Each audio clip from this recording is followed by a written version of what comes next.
ದೇಶದಲ್ಲಿ Telegram app ಬಳಕೆ ನಿಷೇಧ ಮಾಡಬೇಕು ಅಂತ ಹೇಳಿ ಈಗ ಆಲೋಚನೆ ಮಾಡಲಾಗಿದೆ. ಜೂನ್ 22ರವರೆಗೆ ಭಾರತದಲ್ಲಿ ಟೆಲಿಗ್ರಾಮ್ ಬಳಕೆ ನಿಷೇಧ ಆಗುತ್ತೆ.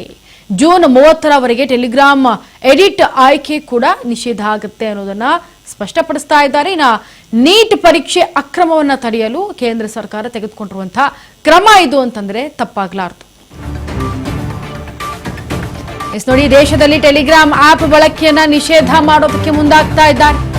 ಜೂನ್ 22ರವರೆಗೆ ಭಾರತದಲ್ಲಿ ಟೆಲಿಗ್ರಾಮ್ ಬಳಕೆ ನಿಷೇಧ.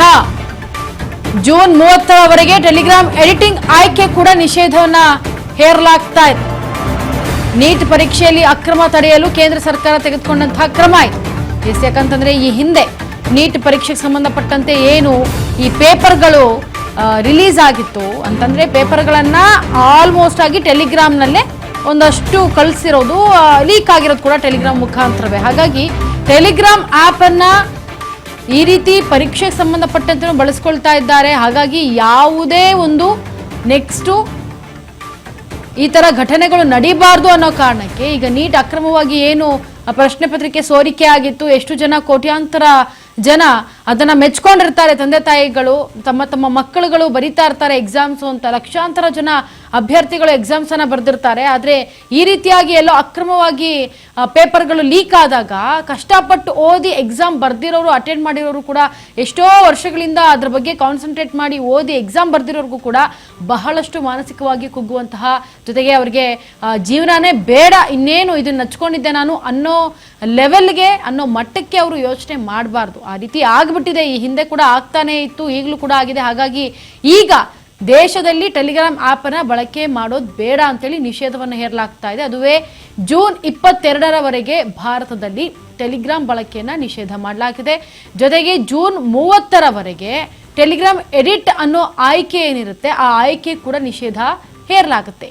ನೀಟ್ ಪರೀಕ್ಷೆ ಅಕ್ರಮವನ್ನ ತಡಿಬೇಕು ಅಂತೇಳಿ ಕೇಂದ್ರ ಸರ್ಕಾರ ತೆಗೆದುಕೊಳ್ತಾ ಇರುವಂತಹ ಕ್ರಮ ಇದು. ಯಾಕಂದ್ರೆ ಯಾರಿಗೂ ಕೂಡ, ಯಾವ ಅಭ್ಯರ್ಥಿಗಳಿಗೂ ಕೂಡ, ಯಾವ ಕುಟುಂಬದವರಿಗೂ ಕೂಡ ಮಕ್ಕಳು ಈ ರೀತಿ ಎಕ್ಸಾಮ್ನಲ್ಲಿ ಪ್ರಶ್ನೆ ಪತ್ರಿಕೆ ಸೋರಿಕೆ ಆಗಿದೆ ಅಂತ ಮರುಪರೀಕ್ಷೆಗೆ ಒಳಗಾಗದೆ ಅವರ ಮಾನಸಿಕ ಸ್ಥೈರ್ಯವನ್ನು ಕುಗ್ಗಿಸದೆ ಇರುವ ಹಾಗೆ ಮಾಡೋದಕ್ಕೆ ಇದೊಂದೇ ಮಾರ್ಗ ಅಂತೇಳಿ ಈಗ ತೆಗೆದುಕೊಂಡಿರುವಂತಹ ನಿರ್ಧಾರ ಇದು. ಕೇಂದ್ರ ಸರ್ಕಾರ ತೆಗೆದುಕೊಂಡಿರುವಂತಹ ನಿರ್ಧಾರ. ಟೆಲಿಗ್ರಾಮ್ ಆಪ್ ಅನ್ನ ಯೂಸ್ ಮಾಡೋ ಹಾಗಿಲ್ಲ. ಜೂನ್ 22ರವರೆಗೆ ಭಾರತದಲ್ಲಿ ಟೆಲಿಗ್ರಾಮ್ ಅನ್ನ ಬಳಕೆ ಮಾಡೋ ಹಾಗಿಲ್ಲ. ಜೂನ್ 30ರವರೆಗೂ ಕೂಡ ಟೆಲಿಗ್ರಾಮ್ ಎಡಿಟ್ ಅನ್ನೋ ಆಯ್ಕೆ ಏನಿರುತ್ತೆ ಅದು ಕೂಡ ತೋರಿಸೋದಿಲ್ಲ, ಅದನ್ನು ಕೂಡ ನಿಷೇಧ ಹೇರಲಾಗಿದೆ. ಸದ್ಯಕ್ಕೆ ಜೂನ್ 22ರವರೆಗೆ ಭಾರತದಲ್ಲಿ ಟೆಲಿಗ್ರಾಮ್ ಬಳಕೆ ಇಲ್ಲ. ಜೂನ್ 30ರವರೆಗೆ ಟೆಲಿಗ್ರಾಮ್ ಎಡಿಟ್ ಆಯ್ಕೆ ಕೂಡ ಇರೋದಿಲ್ಲ. ಹಾಗಾಗಿ ಟೆಲಿಗ್ರಾಮ್ ಆ್ಯಪ್ ಯಾರೆಲ್ಲ ಬಳಸ್ತಾ ಇದ್ದೀರಿ, ಅಕಸ್ಮಾತ್ ಏನಾದರೂ ನಿಮ್ಮಲ್ಲಿ ಆ ಒಂದು ಟೆಲಿಗ್ರಾಮ್ನಲ್ಲಿ ಇಂಪಾರ್ಟೆಂಟ್ ಡಾಕ್ಯುಮೆಂಟ್ಸ್ ಅಂತ ಏನಾದರೂ ಇದ್ದರೆ ಈಗಲೇ ಅದನ್ನು ಎತ್ತಿಟ್ಕೊಂಡು ಬಿಡಿ. ಒಂದು ವೇಳೆ ಟೆಲಿಗ್ರಾಮಲ್ಲಿ ಇದೆ ಅಲ್ವಾ ಬಿಡಿ, ಬ್ಯಾಕಪ್ಸ್ ತೆಕ್ಕೊಂಡ್ರೆ ಆಯಿತು ಅಂತ ಬಿಟ್ಟಿರುವಂಥ ಎಲ್ಲರೂ ಕೂಡ ಈಗ ಸ್ವಲ್ಪ ಅಲರ್ಟ್ ಆಗಬೇಕಾಗತ್ತೆ. ಬಿಕಾಸ್ ಇದು ನೀಟ್ ಎಕ್ಸಾಮ್ಗೆ ಸಂಬಂಧಪಟ್ಟಂತೆ ಏನು ಈ ಹಿಂದೆ ನಡೆದಿದ್ದ ಒಂದು ಪ್ರಶ್ನೆ ಪತ್ರಿಕೆ ಸೋರಿಕೆ ವಿಚಾರವಾಗಿ ಎಷ್ಟೋ ಜನ ಪಾಪ ವಿದ್ಯಾರ್ಥಿಗಳು ಸುಸೈಡ್ ಕೂಡ ಮಾಡ್ಕೊಂಡ್ಬಿಟ್ರು ಮನನೊಂದು. ಹಾಗಾಗಿ ಈ ಥರ ಅಹಿತಕರ ಘಟನೆಗಳು ಮತ್ತೆ ನಡೆಯಬಾರ್ದು ಯಾವ ವಿದ್ಯಾರ್ಥಿಯ ಬಾಳಲ್ಲೂ ಕೂಡ ಅಂತೇಳಿ ಈಗ ಕೇಂದ್ರ ಸರ್ಕಾರ ತೆಗೆದುಕೊಂಡಿರುವಂತಹ ನಿರ್ಧಾರ ಇದು. ಟೆಲಿಗ್ರಾಮ್ ನಿಷೇಧವನ್ನ ಮಾಡ್ತಾ ಇದೆ ಕೇಂದ್ರ ಸರ್ಕಾರ.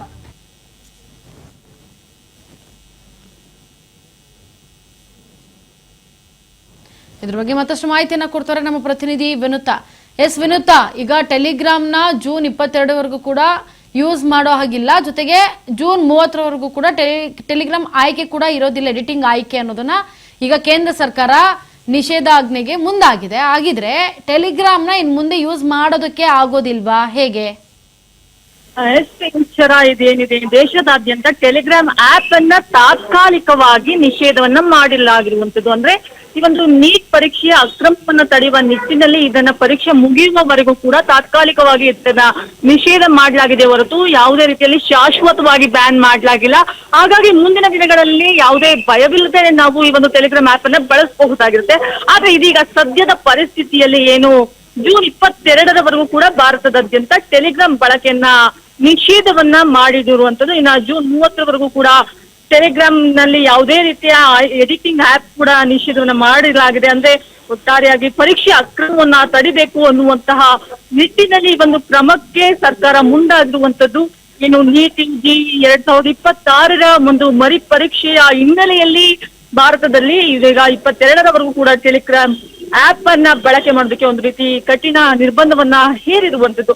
ಅಂದ್ರೆ ನಕಲಿ ಪ್ರಶ್ನೆ ಪತ್ರಿಕೆಯನ್ನ ಲೀಕ್ ಮಾಡುವ ಜೊತೆಗೆ ಕೆಲವೊಂದಷ್ಟು ಸಾಕ್ಷ್ಯಗಳನ್ನ ಸೃಷ್ಟಿಸಿ ಏನು ಒಂದು ಹಗರಣಕ್ಕೆ ಮುಂದಾಗ್ತಿದ್ರು, ಅದಕ್ಕೆಲ್ಲವೂ ಕೂಡ ಬ್ರೇಕ್ ಹಾಕುವ ನಿಟ್ಟಿನಲ್ಲಿ ಜೂನ್ 30ರವರೆಗೂ ಕೂಡ ಎಡಿಟಿಂಗ್ ಫೀಚರ್ ಕೂಡ ಇದೀಗ ಬಂದನ್ನು ಕೂಡ ಮಾಡಲಾಗಿರುವಂತದ್ದು. ಇನ್ನ ಮಾಹಿತಿ ತಂತ್ರಜ್ಞಾನ ಕಾಯ್ದೆ ಆ ಸೆಕ್ಷನ್ ಆಗಿರುವಂತಹ 69A ಅಡಿಯಲ್ಲಿ ರಾಷ್ಟ್ರೀಯ ಪರೀಕ್ಷಾ ಸಂಸ್ಥೆಯಿಂದ ಈ ಒಂದು ಕ್ರಾಂತಿಕಾರಿ ಆದೇಶ ಕೂಡ ಇದೀಗ ಹೊರಬಿದ್ದಿರುವಂತದ್ದು. ಇನ್ನು ದೇಶದ ಪ್ರಮುಖ ಪರೀಕ್ಷಾ ಕೇಂದ್ರಗಳ ಒಂದು ಪವಿತ್ರತೆಯನ್ನ ಮತ್ತೆ ಭದ್ರತೆಯನ್ನ ಕಾಪಾಡುವ ದೃಷ್ಟಿಯಲ್ಲಿ ಇದೀಗ ಕೇಂದ್ರ ಸರ್ಕಾರದ ಸಹಭಾಗಿತ್ವದಲ್ಲಿ ಹೈ ಅಲರ್ಟ್ ನ ಒಂದು ಕ್ರಮಕ್ಕೆ ಇದೀಗ NTA ಮುಂದಾಗಿದೆ. ಹಾಗಾಗಿ ಆ ಒಂದು ನಿಟ್ಟಿನಲ್ಲಿ ದೇಶದಾದ್ಯಂತ ಜೂನ್ 22ರವರೆಗೂ ಕೂಡ ಟೆಲಿಗ್ರಾಮ್ ಆಪ್ ಬಳಕೆಗೆ ಒಂದು ರೀತಿ ಕಠಿಣ ನಿರ್ಬಂಧ ಹೇರಿದೆ ರಾಷ್ಟ್ರೀಯ ಪರೀಕ್ಷಾ ಸಂಸ್ಥೆ ಅಂತಾನೆ ಹೇಳ್ತಾ ಹೋಗ್ಬೋದು. ಇನ್ನು ಈ ಒಂದು ಮರುಪರೀಕ್ಷೆ ಹಿನ್ನೆಲೆಯಲ್ಲಿ ಏನು ಕಳೆದ ಬಾರಿ ಸಾಕಷ್ಟು ಅಕ್ರಮಗಳು ನಡೆದಿತ್ತು, ಪ್ರಶ್ನೆ ಪತ್ರಿಕೆ ಸೋರಿಕೆ ಆಗಿತ್ತು. ಕೆಲವೊಂದು 2 ತಿಂಗಳು ಹಿಂದೆನೆ ಪ್ರಶ್ನೆ ಪತ್ರಿಕೆ ಹಂಚಿಕೆ ಆಗುವ ಮೂಲಕ ಸಾಕಷ್ಟು ವಿದ್ಯಾರ್ಥಿಗಳಿಗೆ ಅನ್ಯಾಯವಾಗಿತ್ತು. ಅಂತಹ ಒಂದು ಯಾವುದೇ ರೀತಿಯ ಮತ್ತೊಂದು ಪ್ರಕರಣ ಇದೀಗ ಬರಬಾರ್ದು ಅನ್ನುವಂತ ನಿಟ್ಟಿನಲ್ಲಿ ಕಠಿಣ ಕ್ರಮಕ್ಕೆ ಇದೀಗ ಮುಂದುವರೆದಿರುವಂತದ್ದು.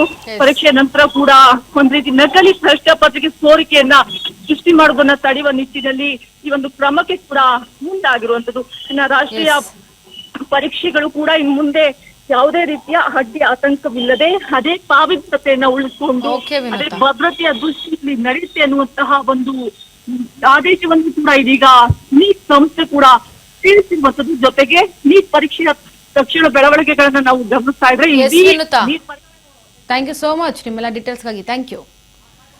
ನೋಡಿ, ಸದ್ಯ ತಾತ್ಕಾಲಿಕವಾಗಿ ಅಷ್ಟೇ ಇದನ್ನ ತೆಗೆಯಲಾಗಿದೆ ಟೆಲಿಗ್ರಾಮ್ ಆಪ್ ಅನ್ನ.